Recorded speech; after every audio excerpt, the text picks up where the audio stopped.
Ciao a tutti, sono Francesco Marchesin, il presidente di BCA Sport, un'associazione di Montebelluna che ha avuto l'onore e il piacere di rendersi disponibili per organizzare questo evento di portata nazionale e anche internazionale.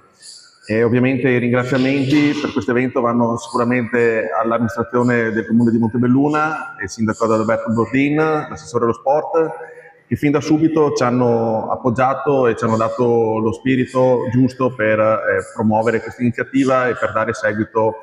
a tutte quelle che saranno le iniziative il 4 e 5 maggio a Montebelluna, evento che riguarda la città e quindi sono orgoglioso che ci sia la possibilità di organizzarlo perché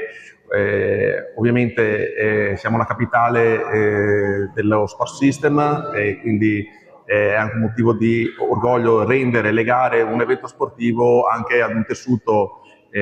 così importante come quello montebellunese che ha visto e che vede tuttora essere dei leader mondiali della calciatura e del suo sviluppo. L'invito è quello di venire a vedere delle partite perché non sono solo delle partite, saranno anche delle sfide con degli ospiti particolari come la mascotte dell'NBA,